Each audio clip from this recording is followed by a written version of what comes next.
Assalamualaikum warahmatullahi wabarakatuh. Halo adik-adik, bagaimana kabarnya? Kakak harap semuanya baik-baik saja ya. Sebelumnya, perkenalkan nama kakak Hafni Fauziah. Nah, sebelum belajar lebih baik kita berdoa dulu ya. Berdoa dimulai.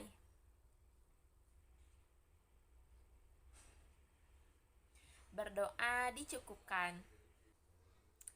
Sebelum kita belajar, kita bernyanyi dulu yuk adik-adik, agar lebih semangat. Ayo kita bernyanyi pelangi-pelangi. Satu, dua, tiga. Pelangi-pelangi, alangkah indahmu, merah kuning hijau di langit yang biru. Pelukismu agung, siapa gerangan, pelangi-pelangi ciptaan Tuhan. Yeay! Adik-adik pasti senang kan ketika melihat pelangi melengkung dengan indah dan memiliki warna-warna yang berbeda serta indah. Nah, bagaimana ya proses pembentukan pelangi ini? Ayo kita cari tahu.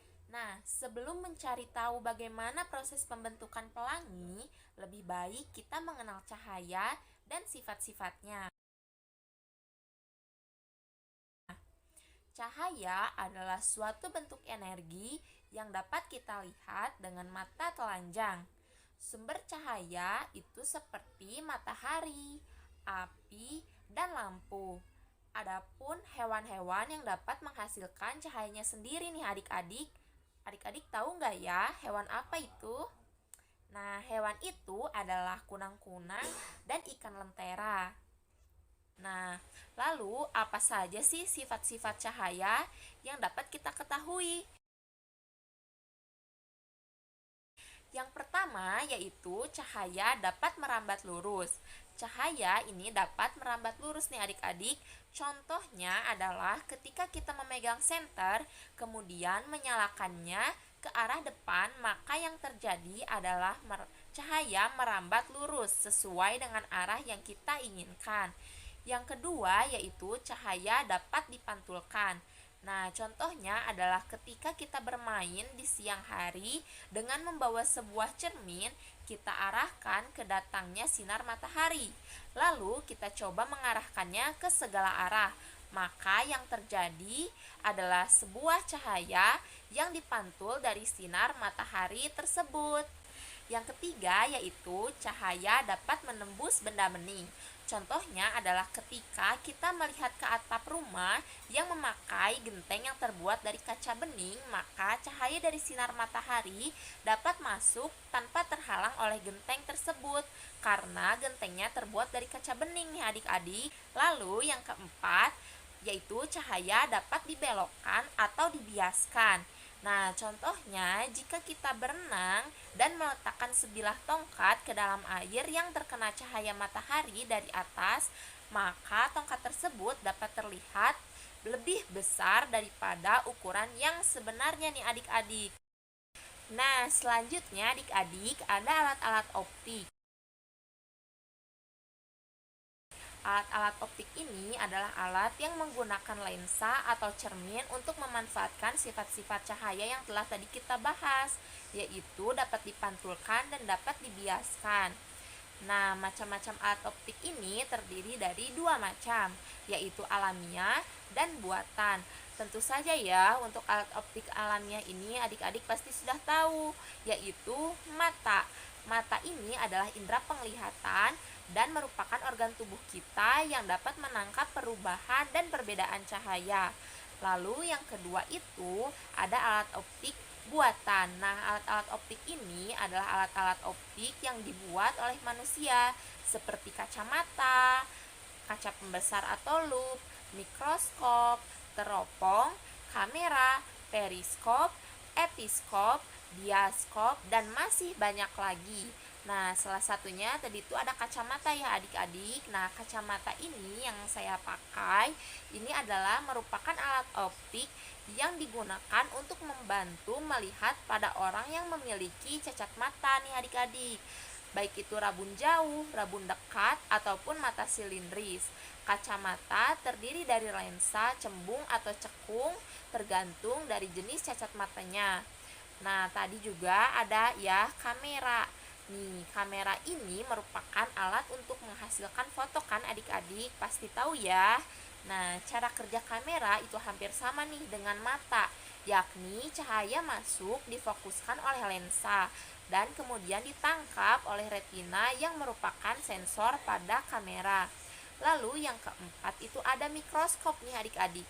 Mikroskop ini merupakan alat optik yang digunakan untuk melihat objek-objek yang sangatlah kecil.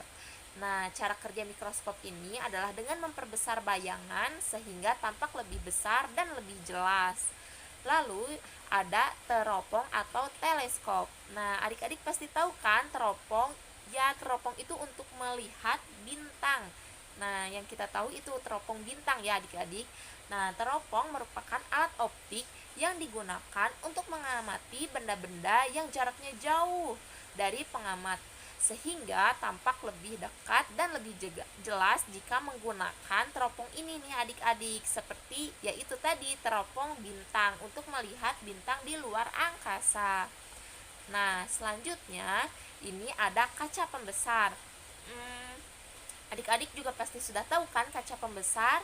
Ya, kaca pembesar ini merupakan alat optik yang sangatlah sederhana dan dapat dijumpai. Nah, kaca pembesar ini merupakan alat optik yang sangat sederhana, terdiri dari satu lensa cembung yang berfungsi untuk mengamati benda kecil agar terlihat lebih besar dan lebih jelas.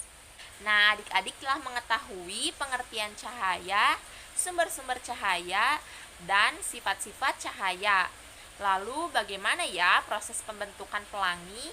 Nah, proses pembentukan pelangi ini adalah salah satu sifat dari cahaya, yaitu cahaya dapat dibiaskan. Sifat inilah yang menjadi awal mula terbentuknya pelangi nih adik-adik. Pelangi terjadi apabila ketika cahaya matahari terkena air hujan dan mengalami pembiasan. Saat pembiasan sinar matahari terjadi, cahaya yang dibelokkan dapat berpindah tempat ke arah lain dari perjalanan satu medium ke medium yang lain. Mediumnya yaitu udara dan air. Nah, ketika sinar matahari melewati tetesan air, cahaya tersebut dapat dibengkokkan sehingga akan membuat warna-warna tersebut berpisah dengan warna lainnya. Setiap warna-warna pelangi akan dibelokkan pada sudut yang berbeda, sehingga akan memberikan warna-warna yang berbeda serta indah kan adik-adik.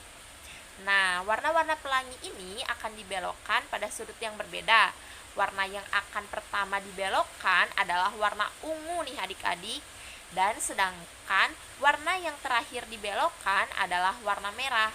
Nantinya akan terlihat warna mejiku hibiniu, merah, jingga, kuning, hijau, biru, nila, ungu. Ya, akan terbentuk 7 warna. Nah, adik-adik dapat melihat pelangi ini setelah sehabis hujan ya adik-adik, tapi hujannya di siang hari, bukan di malam hari, karena cahaya sinar matahari ini adanya pada siang hari.